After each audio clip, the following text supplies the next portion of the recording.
Bueno, empezamos si queréis ya. Eh, Espero que se grabe bien esta vez, porque tengo pendientes dos. Pero vamos, para contextualizar esta charla, llegamos a las eucariotas en el mes de, creo que junio. No, antes. Entonces, después de que se forman los eucariotas, vamos a entrar en el mundo pluricelular, o sea, cuando se unen unas eucariotas con otras, y eso es en lo que estamos. El primer fenómeno que ocurrió en la formación de pluricelulares fue la aparición del sexo y el soma desechable, prácticamente simultáneamente. Ahora vamos a ver otros tres fenómenos más que han aparecido en el mundo de los seres pluricelulares. Uno es este, es decir, los seres pluricelulares en el cosmos. Vamos a el enfoque siempre es el cosmos. ¿Qué formas máximas y mínimas pueden tener? Es decir, ¿puede existir Godzilla en la Tierra o en Marte? Vamos a verlo. Además de formas, ¿qué constitución interna tienen?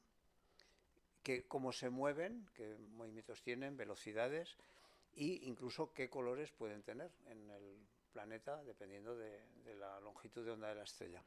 Pues este es el objetivo de la charla, es este. Es tamaños, formas, movimiento y color sería, no lo he puesto, no, ya por no se me olvidó, en el cosmos. Y vamos a contestar estas preguntas. ¿Cuáles son los tamaños de los organismos en los distintos planetas que puede haber? ¿Qué mecanismos químicos dan origen a la formación de los seres pluricelulares? ¿Y qué movimientos pueden tener estos organismos en el cosmos? O sea, cómo se forman, lo que se llama la morfogénesis de un ser pluricelular. Los seres pluricelulares todos tienen la característica de que tienen un genoma con muchísima más capacidad de memoria que solamente la construcción de proteínas. O sea, los genes no codificantes son la inmensa mayoría, son el 90 y mucho por ciento. No es como en una bacteria que todos sus genes prácticamente son codificantes. En los seres pluricelulares tienen muchísimas unidades de memoria replicante para trabajar en la construcción del ser pluricelular, en la estructura. Y eso es lo que vamos a ver. Veremos un tema adicional también es qué construcción interna tienen los animales respecto de las plantas y de los hongos. O sea, las plantas y los hongos son prácticamente colonias, mientras que los animales no, pues tienen especialización. Eso es una gran diferencia que la voy a añadir aquí en el comentario. O sea, un árbol le cortas las ramas y todo lo que queda del árbol vuelve a rebrotar porque es que cada célula es multifuncional, ¿no? Salvo la zona de flores, pero bueno, aunque le cortes las flores vuelven a salir en otro sitio. Pero a un ser humano le cortas un brazo y se queda sin brazo. O sea, a un animal le quitas un riñón y ya no hay filtro. O los dos riñones ya no filtra. O sea, pues en cambio las plantas no, le cortas un trozo y como todas las células están repartidas las funciones en todas sus células, vuelve a rebrotar sin problema. Y los hongos igual. Bueno, pues empezamos con esto ya. Entonces vamos a ver, es bastante densa, pero vamos, me focalizaré mucho en las conclusiones, si queréis, en los números, porque lo he hecho todo por números, lo he sacado de libros de biofísica que tenía cuando hice allí el trabajo, pues, pero sobre todo las conclusiones, que es lo más bonito. Vamos a ver los tamaños máximos y mínimos, la regulación y funcionamiento de la morfogénesis, cómo se forman los seres, las estructuras internas que tienen, entraremos un poquito en el mundo de los fractales y qué sentido tiene el contorno de los multicelulares, el movimiento de organismos en el planeta y el color. Vale, vamos a ver primero el tamaño mínimo. El tamaño mínimo pues va condicionado todo por la mecánica cuántica. O sea, el tamaño de los átomos no puede ser menor. O sea, porque hay unas longitudes mínimas en mecánica cuántica. De cara a lo nuestro, pues sería el radio de Bohr. El radio de Bohr es un tamaño mínimo, eso no se puede contraer. O sea, no podemos imaginarnos un mundo de Lilliput donde todo se contrae. Eso es imposible por las leyes de la mecánica cuántica. Entonces, el tamaño depende precisamente del radio de Bohr y en cada átomo, que a medida que va aumentando unidades nucleares, pues va siendo mayor con esta regla. Y las moléculas son múltiplos de estos números. Entonces, el tamaño mínimo para una cápsula viva depende de sus funciones metabólicas y de la memoria requerida. una bacteria que tiene aproximadamente unas 1000 nanómetros, o sea, una micra, puede absorber unos 200 nanómetros de ultravioleta, pero no ve a la luz visible. O sea, una bacteria no ve la luz visible, porque la longitud de onda de la luz visible es más larga, no la ve. Mientras que sí que puede dañarse por la luz ultravioleta, una bacteria, por el tamaño, ¿no? El tamaño, el radio mínimo universal de un organismo autónomo es aproximadamente unas 0,5 micras. Esto pues son los organismos más pequeñitos que hay, como pues hay bacterias muy pequeñitas que pueden llegar hasta media micra. Y después aquí he hecho un repaso de los distintos tamaños, cómo se van construyendo las bacterias. En los bits por cada base, los nanómetros por cada base, en la escala ya del ADN, los nanómetros de longitud en cada paso de ADN, de ciclo de ADN, y más o menos la conclusión. Aquí he hecho una tabla que lo comprende todo de forma bastante completa, pero vemos que hasta que no llegas a un tamaño aproximadamente de media micra, los organismos no son independientes, o sea, no tienen autonomía. Los anteriores prácticamente son parásitos de otros, o son unidades que se crearon en su día, en esa sopa inicial, pero no tenían autonomía, ¿no? O sea, y aquí lo he puesto, ¿no? Estos son virus de ADN de single strand, ¿no? De cadena única, de una simple cadena, de doble cadena de ADN, virus también. Y después están los RNA virus y los viroides, que son los más chiquitines que se ven, como unidades de vida. Pero hasta que no llega a estas unidades, a lo que son las bacterias, que es de una micra aproximadamente, o el Pelagibacter, que es ubicue, que es la bacteria más extensa que hay en la Tierra, o sea, la más numerosa que hay en la Tierra, pero ya tienen tamaños, pues eso, aproximadamente de una micra. Y esto el estudio se ha hecho también utilizando los bits. Tenemos 4 bits de base en la vida y tienes que llegar a un mínimo, para que haya vida, pues tienes que llegar a un mínimo de información de unos 12 millones de bits para que haya vida en un ser, en una cápsula, ¿no? De ahí para adelante, que sería pues aproximadamente es el Escherichia coli, ¿no?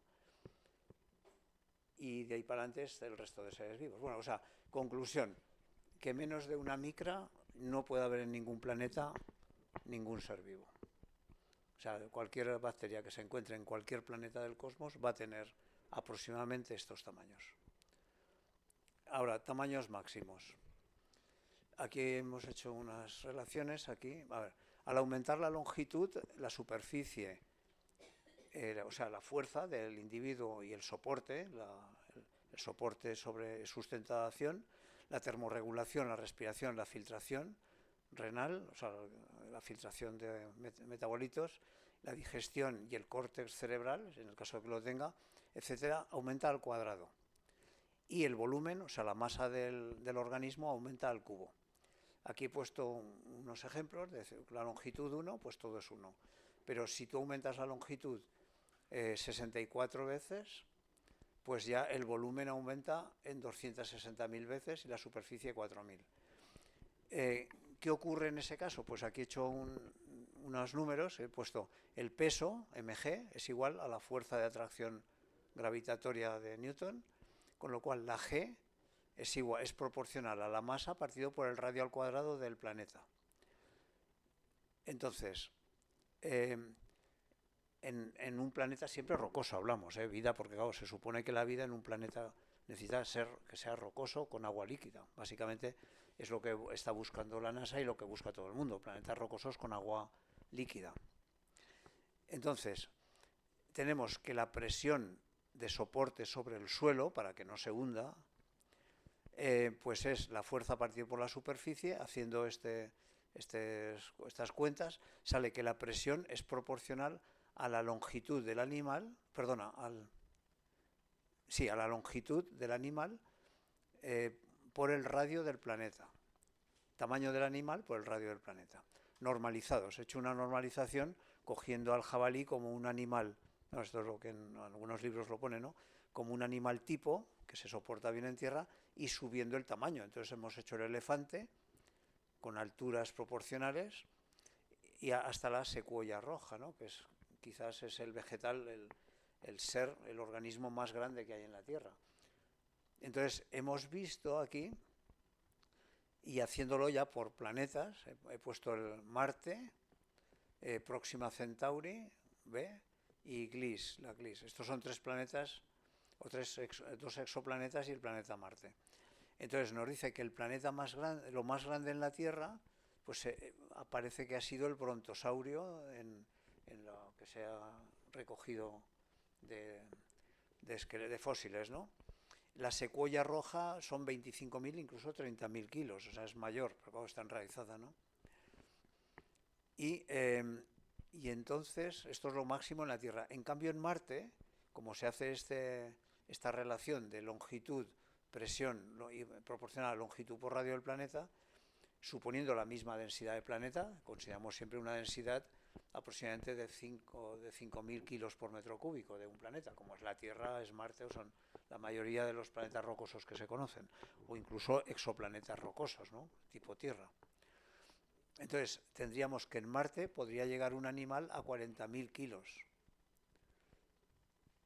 Y en Próxima Centauri serían 18.000, o sea, el doble que la Tierra, y en Gliese sería pues prácticamente la Tierra. Es decir, puedes saber en un exoplaneta que se averigüe, sabiendo su radio, porque se sabe, cuáles serían los animales, si llegara a la evolución de pluricelulares, los más grandes que podrían llegar a evolucionar. Y ahora una serie de conclusiones. Además de la gravedad que impide la supervivencia de los seres muy pesados, otros factores anatómicos están relacionados con la superficie, la relación superficie-volumen, más en animales que en plantas u hongos por tener estos enraizamientos al suelo. La transpiración para refrigerar el cuerpo o protegerlo de la congelación, la sección ósea para soportar el peso, la superficie de intercambio de gases para respirar. Bueno, esto es el caso de las plantas igual, o sea, las plantas tienen una superficie de intercambio de gases también. La filtración renal, la absorción de nutrientes digestivos y la superficie del córtex cerebral es un objeto superficial. Un tamaño mayor requeriría una hipertrofia letal de piernas, pulmones, riñones o cerebro, que haría que los organismos fueran lentos y torpes, ¿no? Serían como gigantes tontos, ¿no? Y serían aplastados por su propio peso, como ocurre con los cetáceos varados en arena. Pues entonces ya tenemos los dos extremos, el extremo de tamaño mínimo en cualquier planeta de la Tierra, que va a ser de una micra aproximadamente, aunque se obtengan químicas diferentes a la Tierra, siempre hablamos de química de carbono. ¿Y puede haber químicas sintéticas algo diferentes? Pues por supuesto, pero no va a ser muy distinto a lo que tenemos nosotros, no va a ser, según los que más lo estudian piensan que no. Estamos hablando de algo muy parecido. Pasamos ahora a tamaño máximo, hemos dicho tamaño máximo en terrestre, ¿no? En tierra firme. Pasamos ahora a océanos. Océanos no va condicionado por eso, porque en océanos lo que condiciona el tamaño es la respuesta en animales, ¿eh? O sea, en plantas pueden ser mucho mayores, porque hay algas que pueden medir kilómetros. Eso no hay límite, por eso precisamente, porque al tener todas las células que son plurifuncionales, tú un alga la cortas y vuelve a crecer, mientras que a un ser le cortas la cola y se acabó y se muere. Entonces, en el caso de los animales, en los océanos, lo que marca el tamaño es la velocidad de comunicación nerviosa, sea en el caso de la Tierra por comunicación nerviosa, pero vamos, aquí he puesto velocidades de comunicación siempre en los cordados y en los no cordados. En los cordados, que siempre tienen mielina rodeando las vainas, como vainas de los nervios, tienen velocidad mayor. Los nervios, las velocidades se mueven entre 50 metros por segundo y 100 metros por segundo. La comunicación, tanto sensible como motora. O sea, un nervio motor o un nervio sensitivo suelen ir a esta velocidad. En los no cordados, normalmente es de 1 metro por segundo. O sea, son velocidades mucho menores. Precisamente lo que nos dio velocidad fue las vainas de mielina. Se consiguió que los nervios el calibre fuera mucho menor. Hay que pensar que los no cordados tienen algunos unos nervios gigantes. O sea, por ejemplo, las investigaciones de Huxley que hicieron cuando se estudió la transmisión nerviosa, se hizo con el nervio gigante del calamar. Pero no es el calamar, o sea, la cucaracha tiene un nervio gigante y todos los insectos tienen nervios gigantes porque no los tienen mielinizados, son nervios que tienen casi 1 milímetro de grosor, mientras que los nuestros son de 1 micra o menos. Entonces, en el caso de los seres ya más evolucionados, pluricelulares más evolucionados, pues tenemos la ballena azul, que es quizás el animal más grande que puede existir en mares. El Mosasaurus es el fósil que se ha encontrado de los más gigantes en el mar. Era más pequeño, era de 20 toneladas. La ballena azul pues llega a 150 toneladas, ¿no? Y 25 metros. Entonces, claro, una señal de que alguien que le ataque a la ballena hasta que le llega al cerebro y vuelve la reacción motora para escapar pasa 1 segundo. O sea, hay que ver que esto es un límite para que no crezca mucho más, porque se lo podrían destrozar y moriría siendo atacado sin enterarse, prácticamente. O sea, en el mar es quizás se piensa que es el limitante para el crecimiento de los animales.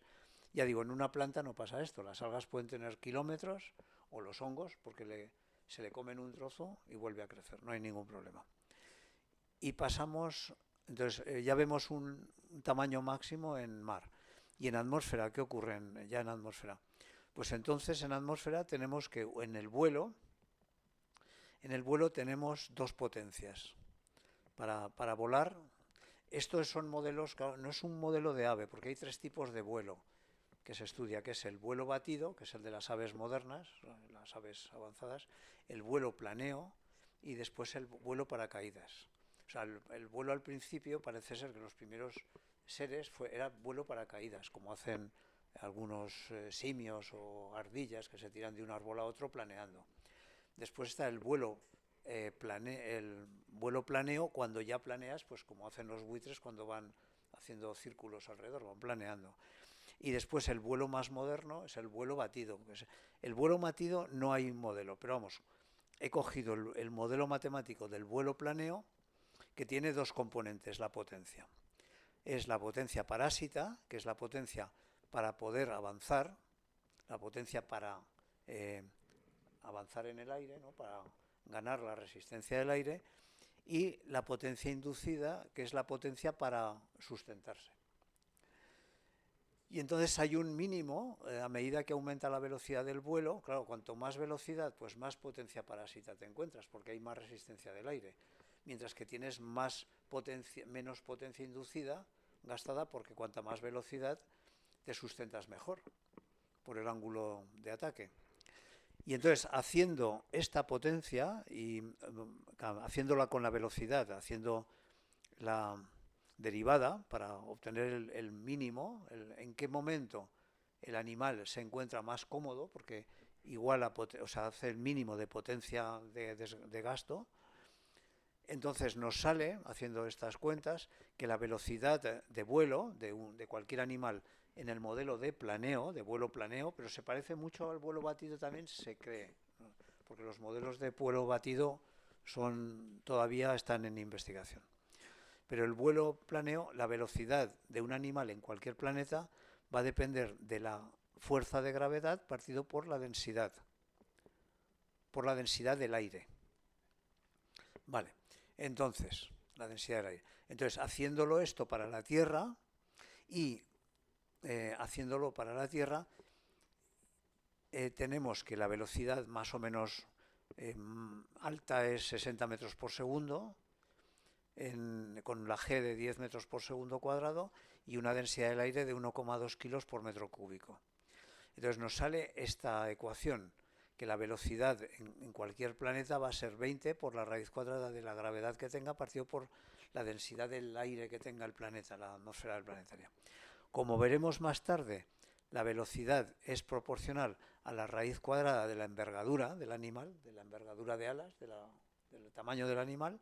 Esto lo vamos a ver más tarde, la demostración esta, por el teorema de Bernoulli se hace. Entonces, haciendo la equiparación, haciendo esta fórmula nos sale, y comparándolo con la Tierra, podemos ver estos tres tipos. En la Tierra tenemos que una envergadura muy eficiente y muy normal en aves grandes son 2 metros. 2 metros de envergadura, claro, puede haber más, evidentemente, ¿no? Pero ya no es tan eficaz, ya no son tan eficientes. En Marte nos iríamos a 75 metros, porque tiene una densidad, o sea que no va a haber aves, porque a ver qué hueso aguanta 75 metros y qué estructura muscular, eso es imposible. Con lo cual en Marte, en caso de eso, pues no podría haber aves. Y en Venus, en cambio, las aves serían de 2 centímetros. O sea, serían equivalentes a la Tierra. Serían aves chiquitinas, como mosquitos, o sea, como moscas casi, ¿no? Como insectos. Pero ya nos da una idea. Sí, tiene una pregunta. Lo que me digas lo digo porque si no, no queda grabado. Dime, dime.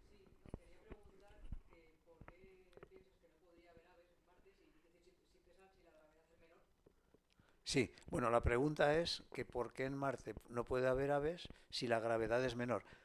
Básicamente la respuesta es porque la densidad atmosférica es la centésima parte de la Tierra, con lo cual no tiene capacidad de sustentación. Claro, la densidad, perdón, la fuerza de gravedad es la tercera parte, pero en cambio la atmósfera es la centésima parte. Claro, si haces la relación, te da. Vale, pues esto ya es una conclusión. Seguimos así, pero bueno, tenéis todas las operaciones para el que se quiera meter a fondo, verlo, está aquí todo explicado. Construcción, la morfogénesis. La morfogénesis responde a dos preguntas. O sea, ahora lo que vamos a ver es cómo los seres se han ido construyendo pieza a pieza gracias a que tienen un genoma muy grande y pueden almacenar mucha información con los planos de su propia construcción, que es lo que pasa con todos los pluricelulares. Responde a dos preguntas. Uno, ¿cómo pasa la información de una dimensión a 3 dimensiones? Claro, el genoma es una dimensión. Es como va leyendo, pero tiene que transformarlo en 3 dimensiones. Esto fue una pregunta que en su día en bioquímica se tuvo que contestar. Es decir, ¿por qué vas leyendo un texto y con los planos de una dimensión construyes 3 dimensiones? ¿Dónde está la transformación? Porque el plano te tiene que dar... Claro, una cosa que tienen, por ejemplo, los arquitectos es que tienen que hacer planos con distintas proyecciones. La proyección caballera, tienen distintos tipos de proyección, porque, claro, estás trabajando en 2 dimensiones, en un plano. Pero en el genoma es más difícil, es una dimensión. Con una dimensión tienes que obtener 3. Entonces, se te las tiene que buscar la vida del genoma para construir con una línea, construir 3. Entonces, esa es la primera pregunta. La segunda pregunta es ¿cuál es el código de agregación celular para generar estructuras pluricelulares, animales, plantas y hongos? Bueno, pues vamos a ver, la termodinámica de paso de una dimensión a 3 se hace a través del plegamiento de la estructura secundaria alfa de las proteínas. Estos plegamientos son termodinámicamente muy favorables. Esto es lo que más o menos la respuesta que hay termodinámica. O sea, los plegamientos de las proteínas son siempre favorables desde el punto de vista de la energía de Gibbs. Y muy ayudados por los enlaces de agua. O sea, cuando la estructura proteica normalmente está muy hidratada, o sea, tiene muchísimos dipolos de agua que la van rodeando, porque claro, las proteínas son polímeros de aminoácidos que son polares, todos. Entonces, las proteínas normalmente están como rebozadas de moléculas de agua. Pero la salida de esas moléculas de agua es favorable, se tienen que desenganchar de la proteína, pero tienen a favor que después las moléculas de agua forman dipolos y polímeros también en el agua líquida, sobre todo en el agua fría. Cuando te acercas ya a temperaturas muy altas ya forman menos, pero con el agua líquida a 10 grados, pues a veces se pueden formar polímeros de agua, cadenas poliméricas de agua de hasta 5 y 10 moléculas de agua, con lo cual ahí hay una entalpía de formación de polímero que compensa la salida del agua de la proteína, con lo cual eso es favorable desde el punto de vista de la energía de Gibbs. Y además, al separarse las proteínas, al separarse el agua, también disminuye, hay un aumento de entropía. como vimos en el tema 14. Esto lo vimos en el tema 14 que ocurría. Y vamos a empezar a la construcción de formas. A ver, de tiempo. Vale. Lo primero, vamos a ver la morfogénesis celular, o sea, molecular. O sea, lo primero, para construir un ser vivo, tienen que agruparse, tienen que formar corporaciones de genes. Esa es la primera corporación que forman los genes. O sea, los genes son moléculas autorreplicantes que por sí solos no hacen, ellos tienen funciones, pero por sí solos no. Es como un jugador de baloncesto que es muy bueno, pero él solo no hace un equipo, porque a lo mejor está especializado en lanzamientos a cesta, pero no está especializado en correr en el campo. Es decir, los genes hacen como los equipos, se unen unos con otros para que el equipo gane. Entonces cada uno trata de sobrevivir, pero siempre en equipo. Esa es un poco la clave. O sea, los genes son moléculas autorreplicantes que se asocian unos con otros para formar corporaciones de primer orden, que son los virus y bacterias, para poder sobrevivir y competir en equipo, porque un gen solo no hace nada. Entonces, se asocian, hacen asociación oligómeros proteicos por polaridad, también reduciendo la energía de Gibbs por los dímeros de agua que se forman al ser expulsados, que esto es lo que hemos dicho aquí. Vale, ejemplos los tenemos con aumento de entropía en el caso de la hemoglobina y la aldolasa. A pH 7, cuando se forman estos polímeros, se produce una energía de Gibbs que es negativa, o sea, que avanza la reacción porque va a un mínimo la reacción. Después, compuestos plurienzimáticos, ¿no? Las enzimas lo mismo, se van formando prácticamente por el mismo motivo, por disminución de la energía de Gibbs, y ejemplos tenemos la sintetasa de los ácidos grasos, que son 7 enzimas. Esto está muy estudiada, la sintetasa. Después, se forman también autoagregación de estructuras de membrana, los fosfolípidos con el colesterol. Entonces el colesterol se inserta en las tramas de los fosfolípidos para darle más flexibilidad. Y esto expulsando al agua que había también en el interior. Y esto también hace que la energía de Gibbs sea positiva. El cambio de energía de Gibbs negativa. Las membranas facilitan las cadenas de transmisión. Las membranas facilitan que las cadenas de transporte de electrones en la fosforilación oxidativa mitocondrial. Es decir, las membranas van a facilitar mucho esto y se van construyendo de esta manera. Si se rompen las membranas, a su vez forman vesículas con una disminución de la energía de Gibbs. Cuando una membrana se rompe, forma pequeñas vesículas, porque es favorable por la tensión superficial, se forman vesículas chiquitinas.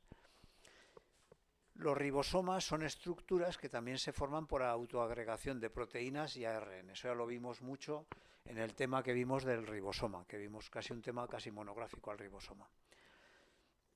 Y cuando se han hecho ensayos de mezclar trozos de ribosoma del Escherichia coli y el Azobacter, se forman híbridos funcionales donde el híbrido que sale tiene las funciones combinadas. O sea, se han hecho híbridos de ribosomas quiméricos, ¿no? Donde se han creado quimeras de ribosomas de dos bacterias diferentes y se obtienen funciones mezcladas. Después tenemos también los virus de ARN o ADN, ¿no? Los adenovirus y retrovirus, con cubierta proteica. Por ejemplo, el mosaico del tabaco, que es uno de los virus más estudiados, son 4 genes, es muy sencillo, son 4 genes y 6 kilobytes solamente, 6,4 kilobytes. Y se va formando de forma espiroidal, ¿no? Se van formiendo, las proteínas se van agregando al ARN y se va formando en espiral. Todo por fuerzas moleculares dipolares. O sea, toda la construcción de los seres vivos se hace por dipolos, siempre disminuyendo la energía de Gibbs. Tenemos los fagos T4 del Escherichia coli, que tiene ya 100 genes, ya es mayor, se ensambla por piezas. Este es un fago, ¿no? Las piezas más o menos que se ha visto, por un lado están las patitas sobre las que se apoya, porque este es el fago completo. tiene las patitas sobre las que se apoya, sobre la membrana del E. coli, el cuerpo y la cabeza donde tiene la reserva genética, que es la que va a descargar sobre el E. coli. Y esto se forma también lo mismo por formación de enlaces de hidrógeno del agua expulsada. O sea, al final, como conclusión de toda la página, el expulsar agua de las distintas piezas moleculares es una de las grandes fuerzas que se cree que hace que se ensamblen, porque es lo que hace al formar los dímeros y trímeros y tetrámeros de agua. Esa energía de formación es la que hace que las piezas queden formadas para formar las primeras piezas de seres. Vamos al segundo nivel de corporación. Corporación de genes de segundo orden, las eucarias o agrupación ya de orgánulos. Eso es lo que vimos en eucarias. Eso lo vimos allí, entonces vamos a pasar al tercer nivel, cuerpos o agrupación celular. O sea, ya tenemos eucarias, que eso lo vimos de sobra, cómo se agrupan en la charla de las eucarias. Vamos a ver el tercer nivel ahora. Ya las eucarias se forman formando grupos celulares, ya corporaciones celulares ya de eucarias. Los primeros estudios en 1930, mostrando el núcleo celular, se veía que influía mucho la distancia en la morfogénesis. O sea, había una serie de moléculas que las células lanzan como señalizadores de proximidad para agregarse. Esto lo estudió, curiosamente y paradójicamente, Alan Turing en 1952, el que hizo el desarrollo de las primeras computadoras. Y estudió los morfógenos, o sea, lo mismo que Schrödinger estudió el origen de la vida, pues a Turing se le debe el inicio de la morfogénesis como modelo matemático de formación de piezas para formar seres pluricelulares. Las moléculas, mediante señales químicas, activan o frenan el desarrollo del tejido, la agregación del tejido. Y actúan por proximidad, esto sí que es importante. Actúan según la distancia al morfógeno, por gradiente de concentración desde el núcleo. Se han encontrado morfógenos muy variados, como el bicoid en el cerebro de la mosca, el DPP en los vasos, por formación de vasos genitales, para desarrollar la apoptosis, el TGF. Bueno, he puesto aquí una serie de ejemplos que podéis buscar en la literatura para desarrollar, si queréis más, el conocimiento de este tema, para formar eso, la organización del cerebro. Estos son morfógenos, son moléculas que activan la formación para formar distintos tejidos. Y actúan señalizando factores de transcripción y traducción, siempre en síntesis proteica. O sea, actúan mucho sobre la síntesis proteica. Y dan diferenciación celular y segmentación. El crecimiento celular es el aumento de la masa de células de un tejido mediante la proliferación del número de células en los organismos. En el caso de los unicelulares, como bacterias, pueden proliferar partiendo de una sola célula madre hasta 2 millones de unidades en 5 horas. O sea, la velocidad de crecimiento, bueno, todos lo sabemos. Si dejas caldito a la intemperie, pues al día siguiente no te lo puedes beber porque puedes coger unas diarreas tremendas. O sea, las células crecen, que da gusto. Y después tenemos ya el cuarto fenómeno, ya no es morfogénesis, sino diferenciación celular. Todo esto lo veremos bastante en la charla de la epigenética. Vamos a indagar mucho porque la epigenética se trabaja mucho todo lo que es la diferenciación también celular. Pero aquí he puesto una primera parte. Desde las células madre, que son totipotentes no del todo, porque las células madres, ya lo veremos en la epigenética, sí mantienen ciertas memorias de lo que les ha pasado al elemento anterior. Por ejemplo, se ha visto en estudios que se ha hecho de que el alcoholismo o el tabaquismo sí influye en la genética de los hijos. O sea que las células madre que se forman en los genes, ¿no? O sea, en las gónadas de madre y padre, no son tan totipotentes. O sea que tienen ciertas señales también de memoria del individuo anterior. O sea, no son son totipotentes a efectos de tejidos, pero no completamente virgen, sino que tienen sus memorias. Sí. Eso puede ser fundamentalmente epigenética dependiente del ambiente, ¿eh? Efectivamente, sí, sí. Más que algo en el medio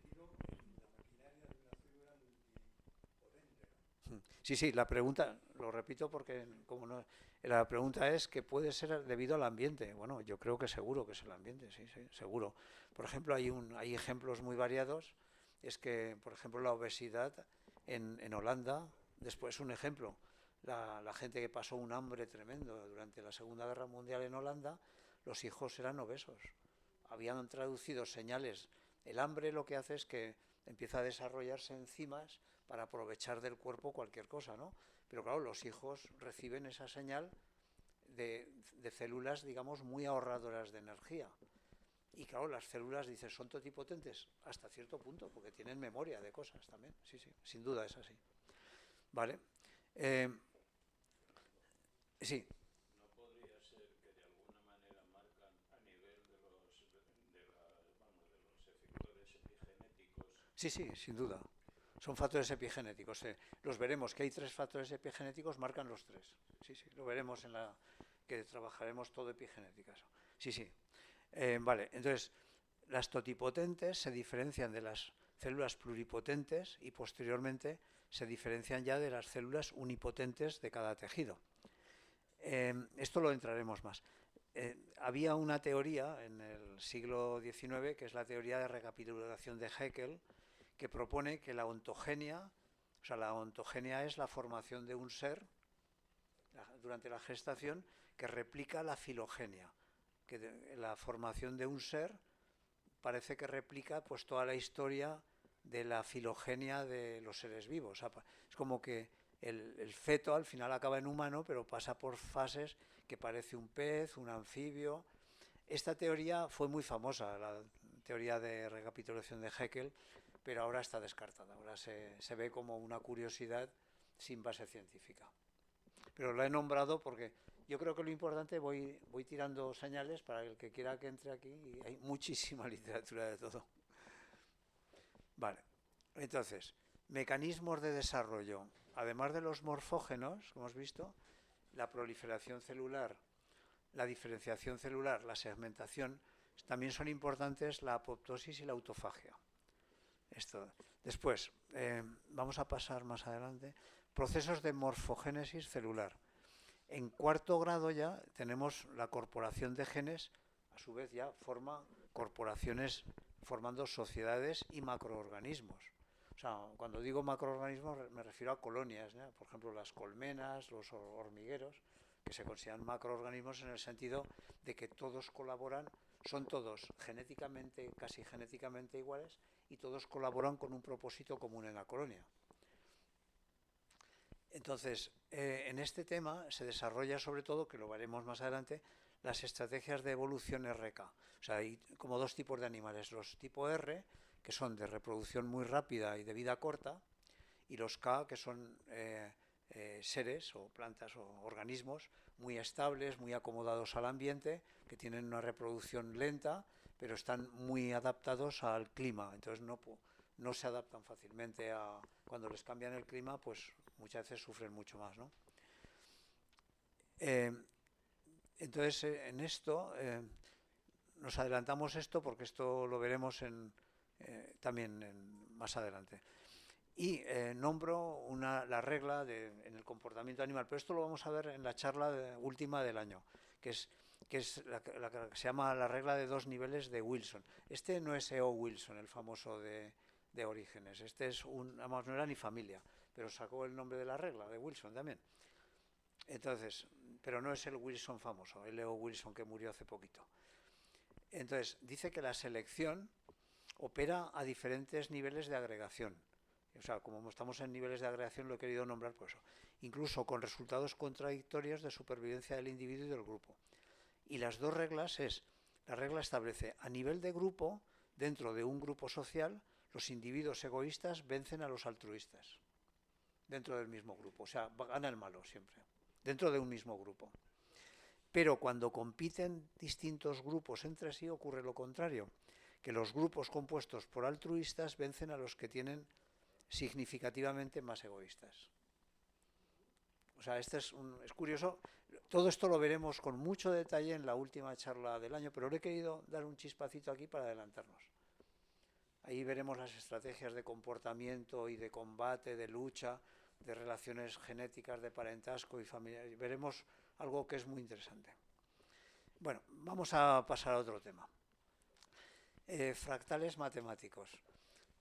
Porque vamos a pasar a la construcción interna de los seres vivos ya. O sea, los seres vivos están construidos mediante fractales. Es una matemática curiosa y voy a intentar explicar un poquito esto. Entonces, vamos a poner dos ejemplos. La curva de Koch, que es el nieve. O sea, si tú tienes un triángulo aquí, sobre el triángulo construyes otro triángulo y sobre este otro, llegas a construir, pues eso, lo que es como una especie de copo de nieve, ¿no? Lo que se llama el copo de nieve de Koch.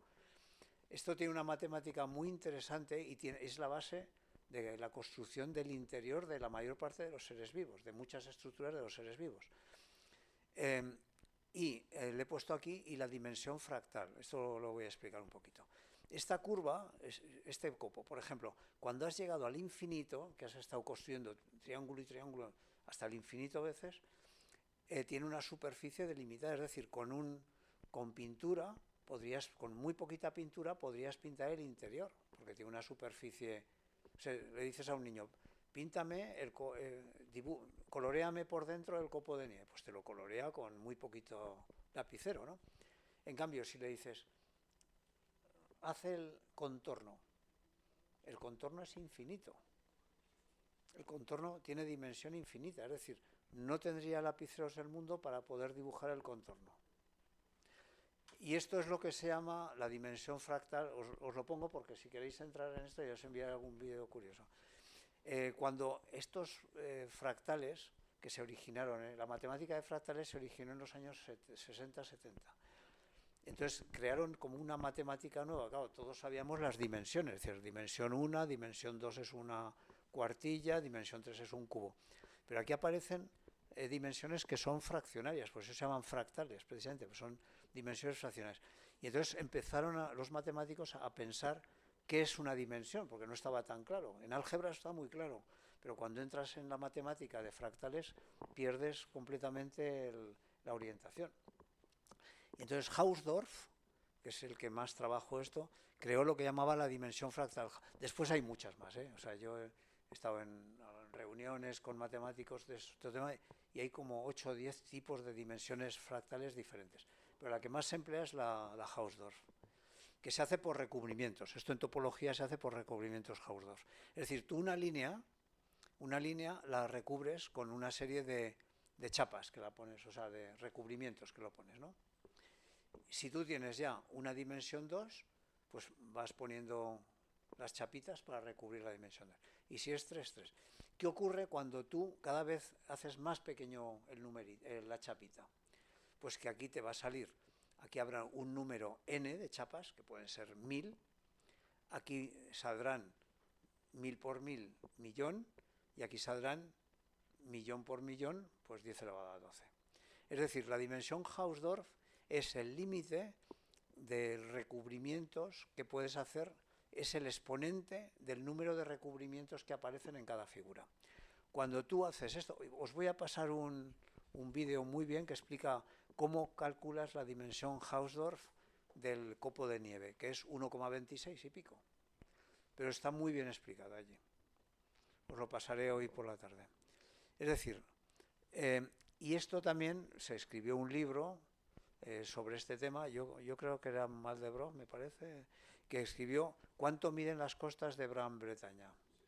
Porque dice, voy recubriendo, pero claro, cuanto más pequeñito haces el disco de recubrimiento, la superficie va aumentando hasta el infinito. Es decir, tú tienes pintura para pintar Gran Bretaña, pero no tendrías pintura para pintar su contorno.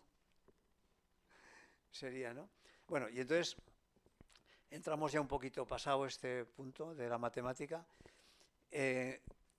Esto se empezó, lo estudió mucho ya y se avanzó muchísimo Mandelbrot. Mandelbrot en 1975 acabó muchos de estos estudios. Venían de los años 60, pero... Entonces, a partir de entonces empezaron a estudiar los objetos autosimilares, que son estos, son objetos autosimilares. que se obtienen por iteración de figuras, ¿no? Tú vas iterando y vas obteniendo montañas. Esto se hace mucho para hacer en imagen y en sonido también, el estudio de los sonidos parásitos, ruidos parásitos, es fractal. Y en imágenes, por ejemplo, las montañas de muchas películas las construyen por medio de construcción de iteración. Ya, os lo voy a pasar algún vídeo muy curioso porque te lo explica esto muy bien. Pero vamos a adelantar a lo nuestro, que es que la estructura interna de los organismos es así. Representan formas naturales, las nubes, montañas, fuegos, costas, ríos, nieve, los poríferos. Los poríferos son las esponjas de mar, los poros son totalmente fractálicos, tienden a una geometría fractal. El ADN también es un fractal. Los árboles, las ramas de los árboles, las neuronas. Tú estudias un árbol y te da lo mismo estudiar un árbol pequeñito que uno grande que un bosque entero de árboles. O sea, la geometría fractal se autorreplica en todo. Las neuronas, las redes neurales nuestras, los vasos que tenemos, vasos sanguíneos, los ojos, el pulmón, riñón, ritmo cardíaco, sigue esto, nebulosas planetarias, lo mismo, la fotosfera solar es un fractal, grupos de bandadas de aves, bancos de peces, etcétera. He puesto en general. Y después sistemas dinámicos, las turbulencias, el atractor de Lorentz, que es la mariposa esta que moviendo sus alas cambia el clima del otro lado de la Tierra, el atractor de Lorentz. En meteorología, los datos meteorológicos siguen modelos fractales, las señales de ruido electrónico, las antenas de móviles. El móvil, por ejemplo, hubo un problema. Al principio del desarrollo de los móviles, lo cuento como anécdota, la antena tiene que tener un número de longitudes de onda de la onda recibida. Como trabajan con señales de microondas, o sea, claro, son señales que tienen 1 centímetro o medio centímetro, entonces se hacen antenas grandísimas, pues tendrías que ser antenas proporcionales al tamaño de la longitud de onda. Entonces, si tú haces una antena fractal, te ahorras todo eso. Entonces, las antenas de los móviles son fractales. Si no, veis cómo es por dentro, lo abrís y sale la antena, que es un fractal. Es un cuasi fractal, no llega a fractal, para ser fractal sería infinita la iteración, no llega a ser infinita, pero es muy desarrollada. Bueno, entonces todo esto también, Julia y Mandelbrot, eran dos matemáticos, este era francés, bueno, Mandelbrot trabajó en Estados Unidos, pero era de origen creo polaco, pero estudió en Francia mucho. Y construyeron esta primera ecuación, que es la que da lugar a estas figuras de iteración infinita. Estas salen de esta ecuación. Esto se planteó por el matemático francés Gaston Julia a principios del siglo XX y fue elaborada por el polaco Benoit Mandelbrot en la mitad del siglo XX y dio origen a la teoría de fractales. Esto simplemente como curiosidad. Tenemos, cuando hay una regla, que es la ley de Kleiber, de 1932, que fue un misterio en todo lo que era la biología, que era que los animales, cuanto más grandes son en masa, su metabolismo basal es menor por unidad de masa. Es decir, un elefante, su metabolismo por centímetro cúbico es mucho menor que el metabolismo de una rata, por ejemplo. O sea, tú cuando pones metabolismo aquí en la gráfica y pones animales, ves que los grandes sigue una línea prácticamente, y sigue una línea con esta ley, la ley de 3/4. La masa del animal elevado a 3/4 es proporcional al metabolismo basal de ese animal. Y esto supuso mucho estudio desde el punto de vista de los fractales. De hecho, hubo muchísimos estudios que creían que era debido a la estructura fractal. Ahora se ha visto que no. Se ha visto que esto ha sido un error y desde el año 18 un físico español de Valencia, Fernando Ballester, ha hecho un estudio y lo publicó en el año 20 y lo demuestra, ahora lo voy a... Es decir, aunque el código fractal es muy eficiente, no explica el valor del exponente 3/4.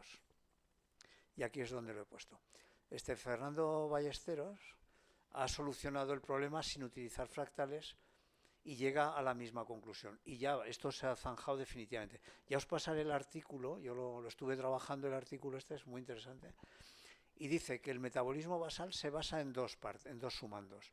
Un metabolismo para la reproducción y el mantenimiento, que es proporcional al número de células, o sea, a la masa, que tienen un gasto bioeficiente, y después otro sumando que es la disipación de calor en la superficie, que es proporcional a la masa elevada a 2/3, que es una pérdida térmica proporcional a la superficie con este ratio de L2 partido por L3. O sea, pues esto es el exponente 2,3. Entonces, de este modo ajusta muy bien la ley de Kleiber a todo tipo de animales y plantas, no siendo necesario recurrir a fractales, y parece definitivamente aclarado el coeficiente 3/4 con una mezcla del 80% de que son bioeficientes y un 20% que lo dedican a disipación. O sea, ha quedado aclarado y ya los fractales se apean de este problema. Pero vamos a acabar el tema de fractales simplemente comentando cómo se ven, ¿no? Aquí tenemos un bosque. El bosque, cuando sopla el viento, adopta un perfil aerodinámico, y los primeros árboles son siempre más pequeños y dan forma aerodinámica. Esto es un banco de peces que simula también un perfil aerodinámico dentro del mar. Estos son bandadas de estorninos que forman también como también siluetas aerodinámicas. El helecho pasa lo mismo, el pulmón y los bronquios y bronquiolos también, o los vasos sanguíneos internamente, son fractales. O sea, esto es todo un fractal. En el interior del individuo o colectivo domina el fractal, y en cambio en la forma externa no. En la forma externa lo que ocurre es la eficiencia con el entorno, ¿no? Para ser más veloz o para tener menos desgaste en el movimiento con el entorno. En el caso de los animales, el movimiento no viene de las plantas no se mueven, pero el viento sí. Con lo cual, al final tienen que adoptar un perfil que no es fractal, pero el fractal lo tienen en el interior, lo mismo que nosotros, que tenemos fractales en el interior, pero la parte externa la tenemos bien definida. Aquí era donde quería comentar esto de las plantas, que las plantas y los hongos respecto a los animales, ellos son muy pluripotentes todas sus células. Las nuestras están mucho más especializadas. Nos quitan un corazón y se acabó. O sea que a ellos no, le cortas una rama y no pasa nada. Vamos al movimiento. A ver cómo vamos de hora. Vale, sí, yo creo que acabamos. Bien, vale, movimiento. El movimiento más primitivo, la viscosidad del medio. Primero hay que ver bases físicas del movimiento. Pues depende de dos conceptos importantes: la viscosidad del medio y la potencia y fuerza muscular. La viscosidad del medio es una relación en los fluidos, tanto sea agua como aire, da igual, al final es viscosidad. Es una relación se mide por lo que se llama el número de Reynolds, que es un coeficiente entre fuerzas de impulsión y resistencias que hay. Entonces, la fuerza de impulsión es la velocidad por la longitud del organismo, y la resistencia es la viscosidad. Hay dos viscosidades, la dinámica y la cinemática. Esta es la cinemática, se define así, como cinemática. Si pusiéramos la dinámica, habría que poner aquí arriba un término de densidad del fluido. Pero bueno, he hecho la sencilla. Entonces, si el régimen de Reynolds está entre 0 y 200, es un régimen laminar. Es decir, que no hay ninguna turbulencia, no hay desgaste por turbulencia. Si el régimen es más de 1, es turbulento. El Reynolds es turbulento, eso es mucho más de 1, ¿no? Si es ya 1000 me refiero, no, aquí tenía que haber puesto más de 200, me he equivocado. Vale, L es el tamaño del organismo o del medio. En una tubería, pues L sería el diámetro, por ejemplo, y U es la velocidad. Y después otro concepto importante, además de la viscosidad, es la fuerza y potencia muscular, que se relacionan con la superficie. Es decir, la fuerza muscular depende de la sección del músculo, con lo cual es al L cuadrado. O sea, el tamaño, si tú el tamaño de un ser lo doblas, sus músculos se multiplican por 4, porque la sección se multiplica por 4, manteniendo la misma proporción. Y lo mismo que la disipación de calor y la sección muscular. O sea, en un músculo es muy importante la disipación de calor. También va al cuadrado, porque la disipación va con la superficie externa. Entonces, en los organismos primeros vamos a ir viendo distintos organismos. Los más chiquitines, los unicelulares, tienen cilios y flagelos flexibles, que actúan como látigos o bien o sacacorchos, y se apoyan en el agua, se apoyan en la viscosidad del agua. Entonces se hacen flagelos. Esto lo vimos cuando estudiamos el tema de las eucariotas, vimos cómo estos flagelos mueve esto en forma de motor y va haciendo un movimiento helicoidal y así se propulsa. Y esto lo hace en forma de látigo, está haciendo como un látigo, ¿no? Va haciendo. Pero es lo mismo, al final lo que hace es un movimiento de rotación. Este es el primer nivel, o sea, a nivel de organismos microscópicos. Son todos, los organismos se apoyan en el agua, con movimientos de estos, de látigos o de sacacorchos. En los microorganismos e insectos voladores pequeños, el aire es muy viscoso. Por ejemplo, las moscas, si veis en un autobús, las moscas cuando frena el del autobús no se van para adelante, como los pasajeros. Se quedan flotando en el mismo sitio, porque el aire para ellas es muy viscoso, es como miel. Precisamente por eso, porque ellas son muy pequeñitas y el Reynolds es muy pequeño. Ellas están en un régimen laminar, no es turbulento. Si fuera turbulento se estamparía. Muy probablemente he puesto aquí un autobús en Marte, si frena, las moscas se irían para adelante y chocarían contra el cristal. En la Tierra no, por la densidad, la densidad del aire que va con la viscosidad también, claro. Después, otro punto importante en movimiento es el de los bivalvos, es de los primitivos movimientos que hubo en la Tierra, en los primeros seres en la época del Cámbrico.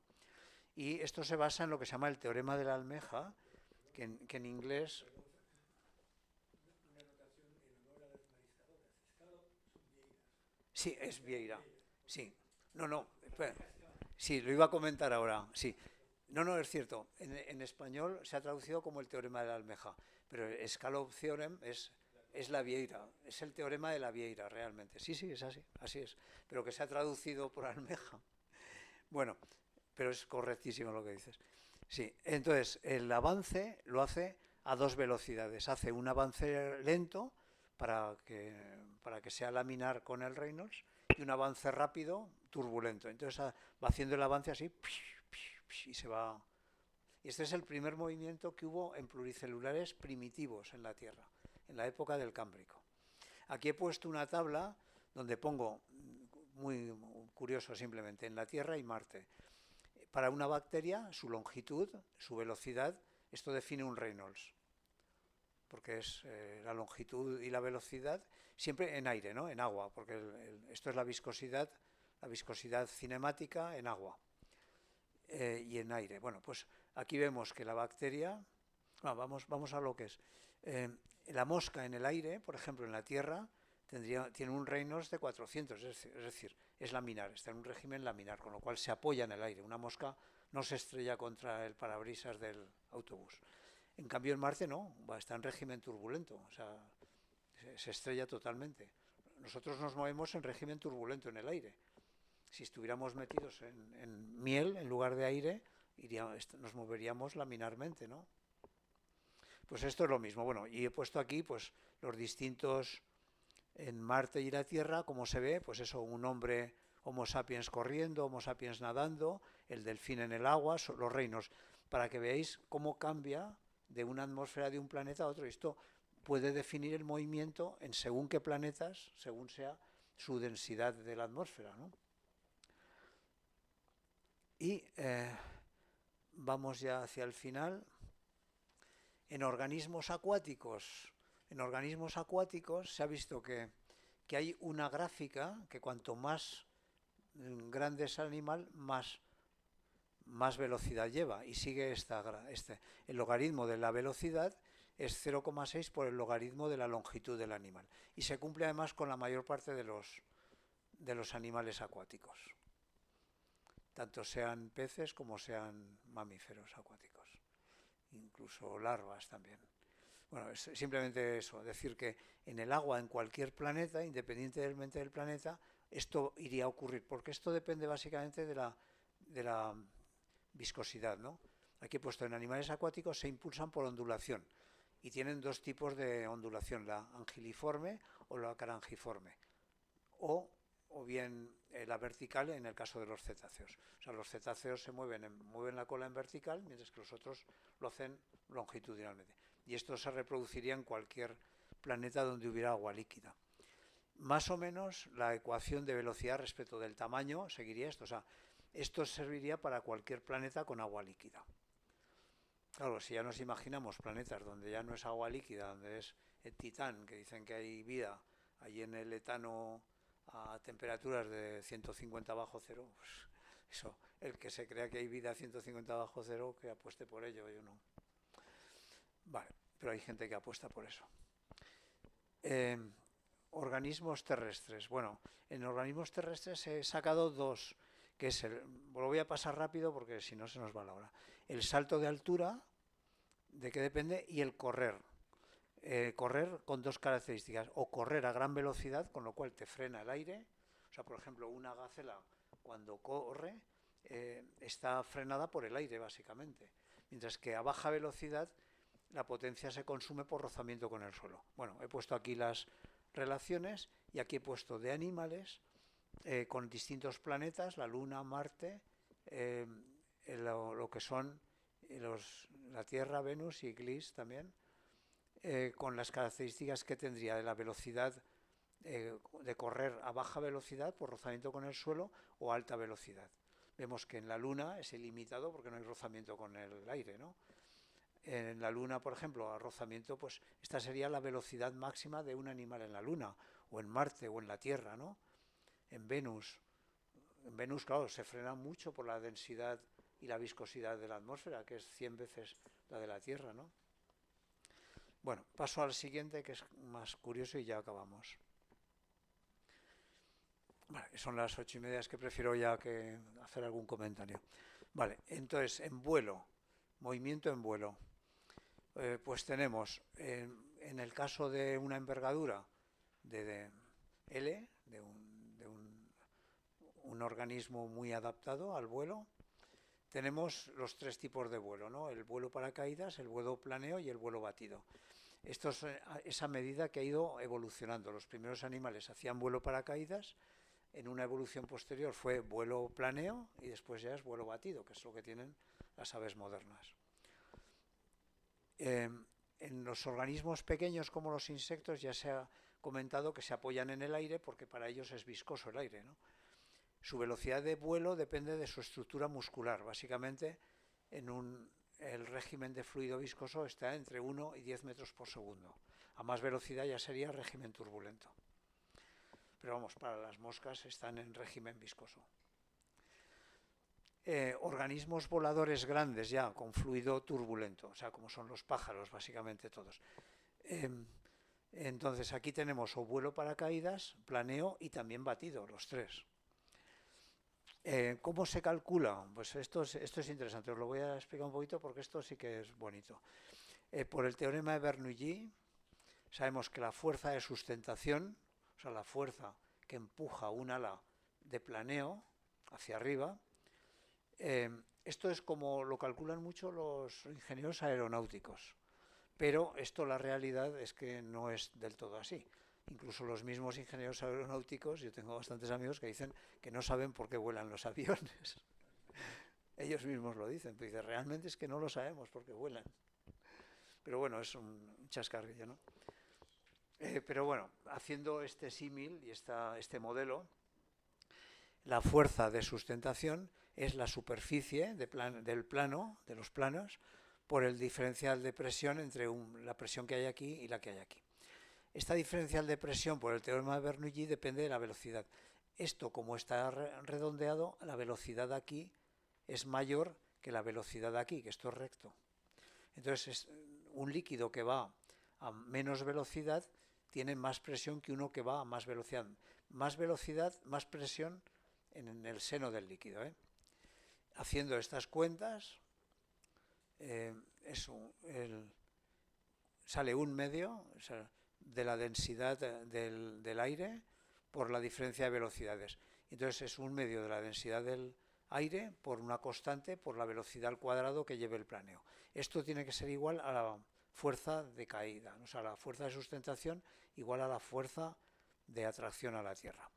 Haciendo esta ecuación y sacamos la V de aquí y la V nos sale que es igual, la V es proporcional a la envergadura del ave por la gravitación, la aceleración de la gravedad del planeta por la densidad del aire.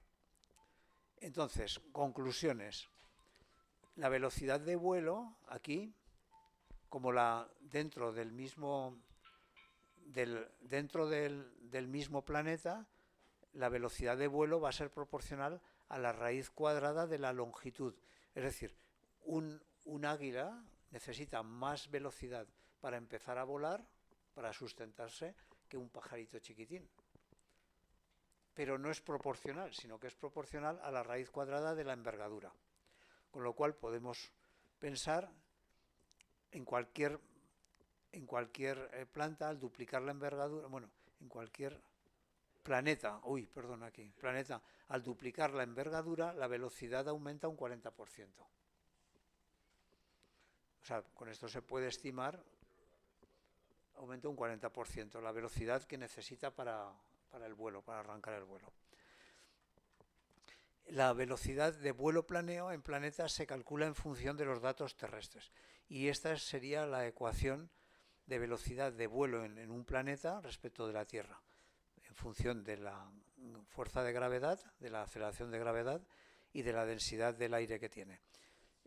Por ejemplo, un águila que tenga 30 metros por segundo en la Tierra, en Marte tendría pues esto.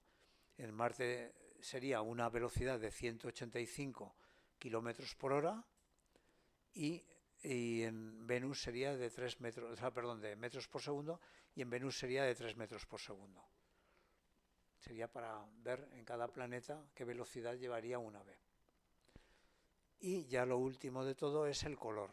Podemos preguntarnos, ¿y qué color tendrá los animales en cada planeta? Dado que el color es función, por un lado, de la fotosíntesis.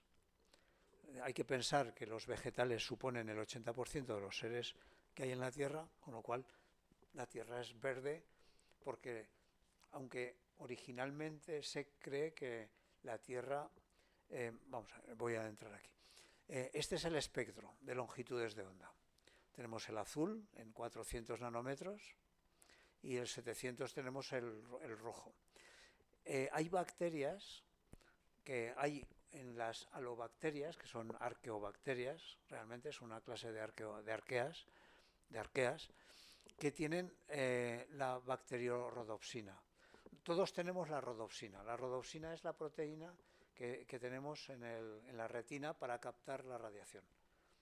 O sea, la rodopsina se une a la vitamina A y hace una transición de cis a trans, y con eso es con lo que hace el cambio y la detección de los colores en nuestra retina, ¿no?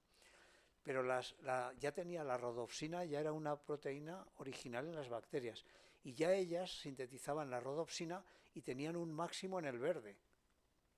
Esto puede corresponder, se cree, a que el Sol, hace unos 3.000 millones de años, el Sol tenía un 30% menos de radiación que ahora. El Sol aumenta la radiación, está aumentando. Entonces, como había una radiación mucho más baja que ahora,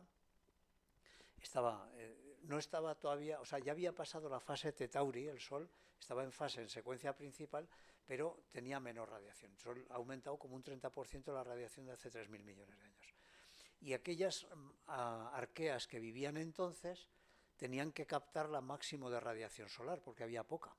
Entonces desarrollaron la bacteriorhodopsina para captar en el verde, que es el máximo. Recordar que el Sol realmente en lo que más radia es en verde. El Sol, si lo viéramos con filtros, sería verde.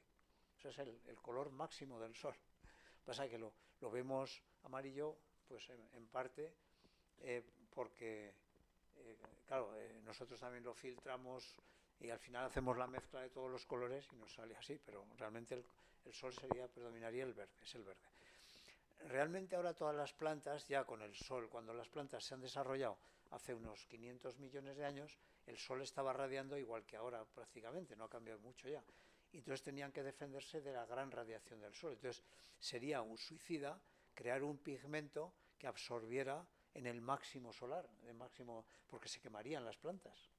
Entonces, claro, las plantas en el verde no absorben, sino que lo reflejan para no calentarse. Entonces absorben en los laterales, absorben en el azul y absorben en el rojo. Por eso los pigmentos que tenemos son la clorofila A, que absorbe sobre todo en el rojo, y el verde lo rebota, por eso la vemos verde. La clorofila B en el azul más, y la xantofila rebota el amarillo, que no la he puesto aquí, pero vamos. Pero aquí lo importante es eso, ver que los seres primitivos, las arqueas, desarrollaron pigmentos, como es la rodopsina, que la hemos heredado nosotros. Hay un gen que es el que sintetiza la rodopsina, que es con lo que nosotros vemos y todos los animales. Entonces, esta ve en el máximo en el verde. Pero las plantas ya no, las plantas al revés, el verde lo rebotan para no quemarse. Entonces, yendo ya con este esquema, vamos a pasar a ver de qué color se verá cada planeta. Cuando ya haya los planetas se puedan investigar mejor ya con las sondas estas que se están lanzando ahora, la James Webb está dando mucha información de atmósferas. ¿Cómo veremos? Pues bueno, en los planetas va a haber siempre seguramente criosferas, porque es que por lo menos en los planetas cercanos, como Marte, hay una criosfera en la zona de los polos, ¿no? Entonces las criosferas van a ser siempre blancas, porque todas las cristalizaciones atrapan gases, esas burbujitas de los gases, tanto lo atrape el agua como lo atrape el CO2, hacen que la masa total sea blanca, con lo cual va a haber unas masas blancas en los polos. Las litosferas pues tenderán al amarillo, básicamente porque hay muchísimos de los minerales que hay en los planetas rocosos son basados en silicio, feldespatos, sales y sobre todo hierro. El hierro abunda mucho en el universo entero, entonces va a teñir gran parte de tierras, con lo cual es muy posible que las litosferas de los planetas que veamos sean amarillas o pardas. Las hidrosferas pues van a ser azules, porque el agua sobre todo, aquí he puesto la absorción, el agua sobre todo refleja mucho el azul. El azul penetra mucho, el rojo penetra mucho menos, pero realmente lo que rebota también hacia afuera es el azul. Y con lo cual las hidrosferas, si son de agua líquida, que es la condición para que haya vida, van a ser azules. Y el color de las atmósferas va a depender mucho de la composición que tengan. Es muy probable que la atmósfera primitiva de la Tierra fuera mucho más rojiza que ahora. El azul actual depende sobre todo de que en las capas bajas de la atmósfera, hasta 5.000 metros, la distancia entre átomos de nitrógeno y de oxígeno corresponde con la longitud de onda, solo con los 400 nanómetros. O sea, por eso dispersa la luz azul, ¿no? Y entonces, pues, las atmósferas van a cambiar mucho. Pues esto es un resumen de los distintos colores que veremos. Vamos a ver, van a ser siempre azules si hay hidrosferas, blancas si hay criosferas, y litosferas van a ser amarillentas. Y el resto, la biosfera, pues va a ser, depende del color de la estrella que ilumina el planeta. Y de la intensidad, no solamente de la longitud de onda de la estrella, sino de la intensidad. Por ejemplo, un planeta que tenga una gran radiación de una estrella más caliente que la Tierra, como puede ser Vega, pues tendrá que protegerse del azul. Entonces serán plantas posiblemente que reflejarán el azul para no quemarse. Entonces serán plantas en esos planetas de color, serán azules, la biosfera será azul, probablemente, para defenderse de la radiación. Y yo creo que con esto ya, si queréis pasamos a preguntas, ¿eh? He puesto estas. Bueno, esto es lo que hemos dicho, que nos podemos preguntar, ¿puede existir Godzilla en Marte? Pues posiblemente sí, pero en la Tierra no, imposible. O sea, Godzilla primero sería tonto y segundo necesitaría unas patas que, vamos, se lo comerían antes de que se enterara, porque no le llegaría la transmisión, salvo que tuviera 2 o 3 cerebros por el camino. como pasaba con los dinosaurios, ¿no? Se cree que pasaba con los dinosaurios. Tú eres más especialista en dinosaurios. Sí, pero yo creo que... Pero no se sabe seguro, ¿verdad? Eso es lo que yo también pienso. De hecho, No se sabe. al final en la médula tenemos la zona lumbar está más engrosada porque canaliza los reflejos de las piernas casi sin pasar para arriba. Y se cree que todos los animales son así Sí. y que los dinosaurios tenían un segundo cerebro a nivel lumbar precisamente para poder responder y que no se los comiera. Sí, la pregunta es que los dinosaurios posiblemente en la zona lumbar canalizaban las señales por reflejos. Pero es posible, pero bueno, si dices que no está seguro... Yo no he escuchado estas cosas. Yo lo he oído mucho también. Yo creo que no es un cerebro, sería otra cosa, claro. Ganglios. Un sistema de respuesta Sí. de síndrome motor.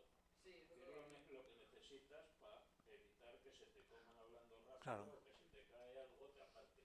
Serían ganglios Sí, ganglios de actuación para rápida de reflejo, posiblemente, sí. Si queréis algún comentario más, ¿eh? Que en el humano no es así. Por fortuna, esa intumescencia lumbar está bajo control central, porque si no tendríamos serios problemas para muchas cosas.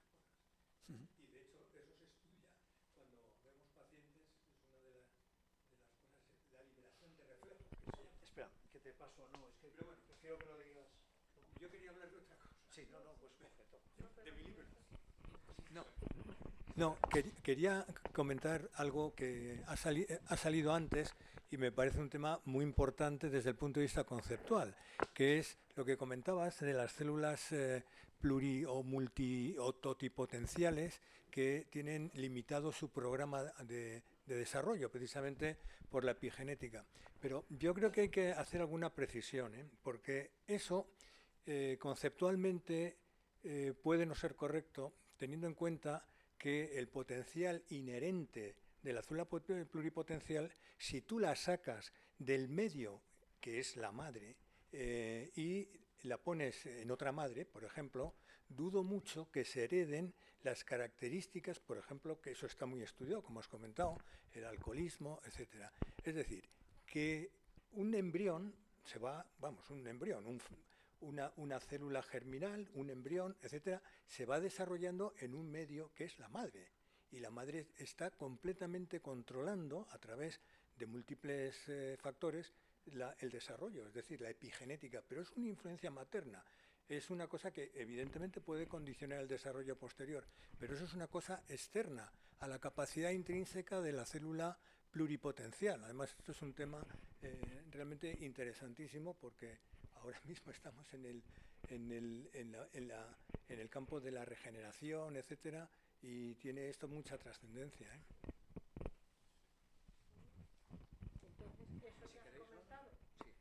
Entonces, eso que has comentado, por ejemplo, de la gente que pasaba hambre y luego sus hijos nacían obesos, eso sería, según ha dicho él, fruto de la madre en que se cría el embrión, no de las características de la célula germinal, según esta teoría. La interpretación más probable es esta, porque es dificilísimo pensar que de otra manera se puedan derivar cambios en el programa de desarrollo. Es dificilísimo. Pero una célula germinal que se está desarrollando está en un ambiente, y ese ambiente es el útero, y ese ambiente es su madre, y está la madre controlando todo, absolutamente todo. Con lo cual, pues no tiene nada de particular que esto pueda ocurrir, aunque esto es una cosa que no se ha estudiado tanto y se ha visto recientemente, no tan recientemente, que esto puede ocurrir. Sí, totalmente. Yo creo que es un tema que está abierto todavía a muchísima investigación. De todas maneras, ahora yo creo que el premio Nobel de Química precisamente ha salido con estos temas ahora. Pues, lo mismo que se hizo el programa AlphaFold, que resolvió muchos problemas de plegamiento proteico, y está muy en estudio. Hasta ahora, pues todo lo que es los códigos no codificantes en el genoma está abierto totalmente, por supuestísimo, sí, estoy totalmente... Bueno, cuando lleguemos al tema la charla próxima es precisamente de epigenética. Entonces, yo creo que lo podemos ahí profundizar un poquito más, hasta donde se sepa. Claro, seguro que no está resuelto aún, faltará mucho. Pero es interesantísimo. Para mí la epigenética es el segundo mecanismo más potente de adaptación rápida. O sea, el primero es el sexo, o sea, la reproducción sexual, porque mezcla genes. Y el segundo es la epigenética. Es muy rápida la evolución con epigenética también. Y está muy abierta, o sea, la epigenética tiene 20 años, está estudiándose, desde hace muy poco relativamente. Así que, si queréis más preguntas, sobre todo para entender esto, los tamaños y todo lo que hemos estado viendo, ¿no?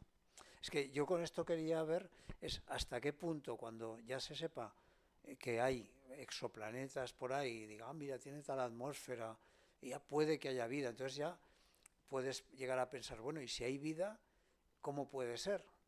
Porque claro, para llegar a seres pluricelulares requiere una barbaridad de tiempo. La Tierra somos, vamos, lo mejor que ha ocurrido, ¿no? Porque hemos tenido un tiempo inmenso, a pesar de grandes catástrofes. Pero claro, la formación de la vida fue rapidísima, fueron los primeros 200 millones de años de existencia de la Tierra, después se quedó en bacterias y arqueas durante pues, más de 1.000 millones de años, después pasar a eucariotas, que eso ya fue una bestialidad de cambio, de unión de orgánulos para formar células ya con múltiples funciones y sobre todo con una energía potentísima de la mitocondria y un genoma grandísimo para albergar. O sea, el gran cambio de la eucariota es que se encuentra con un núcleo, con un almacén de memoria que le sobra. Y entonces lo utiliza para formar tejidos. Claro, formar tejidos necesitas una memoria gigantesca, entonces la eucariota lo tiene, las bacterias no podían. De hecho, las bacterias no han formado nunca seres pluricelulares. Como mucho llegaron a formar colonias asociadas, que son se llaman cuerpos fructíferos, que cuando están en condiciones muy adversas se juntan para no perder calor y para repartirse los nutrientes, y cuando vienen condiciones favorables se separa cada una a su bola, pero nunca han formado un cuerpo permanente. Entonces, claro, en un planeta que veamos que hay condiciones de vida, pues todo esto va a ocurrir. O sea, realmente nos estamos adelantando a lo que puede haber. Sí. Sí, bueno, hay una charla, os comento, que me parece que lo puse en el foro. Contacté con el señor que es del Centro de Astrobiología, que ha hecho la publicación de las muestras del Perseverance. Precisamente es el que ha hecho todo el estudio, bueno, con el equipo, pero es el líder del equipo. Y además lo llamé por teléfono, me pareció, para la importancia que este hombre tiene en la ciencia de la astrobiología, que es de lo más destacado que hay en el Centro de Astrobiología, de una amabilidad, digo, madre mía, si parece que te está pidiendo hasta perdón, ¿por qué lo llames? Sí, pero estuve hablando con él un rato y me pareció... Y va a venir a dar una charla, me dijo, no sé si el primer martes de diciembre, me parece que recuerdo. Pero me pareció encantador, ¿eh? Y cuando venga, o sea, si podéis venir, yo creo que es un tío súper didáctico y muy amable, además. Amabilísimo. Y este es el responsable de las muestras estas. Sí, sí. Así que...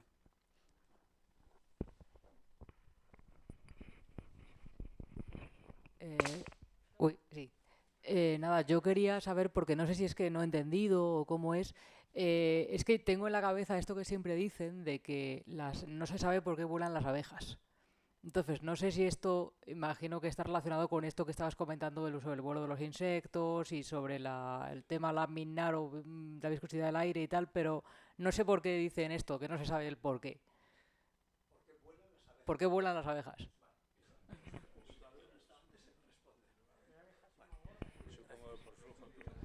Bueno, las abejas, a diferencia de las aves, tienen un mecanismo automático de vuelo, como le pasa a los pajaritos estos tan chiquitines, al colibrí. Entonces ellas no es como un ave que tiene un sistema, como tú cuando mueves la mano, es un movimiento relativamente voluntario. O sea, los insectos dan un chispazo neural y bate. O sea, y cuando dan otro chispazo, para. pero no tienen un movimiento como nosotros, por eso hacen batidos de, pues a lo mejor de más de 200 veces por segundo, barbaridades, ¿no? Entonces, ¿por qué vuelan? Pues vuelan porque se apoyan eso, sobre el líquido, sobre el fluido viscoso, que para ellas es el aire. Eh,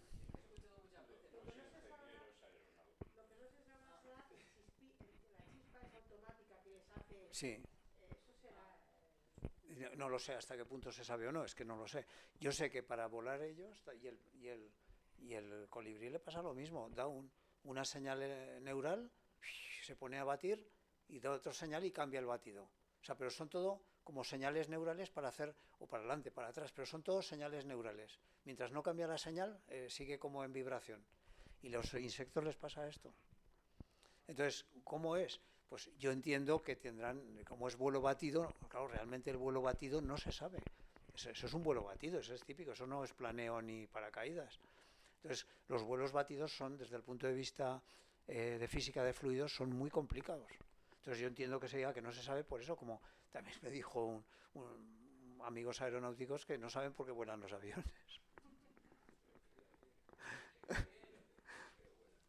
Así que nada, son las 9 si queréis, pero vamos, si queréis más preguntas...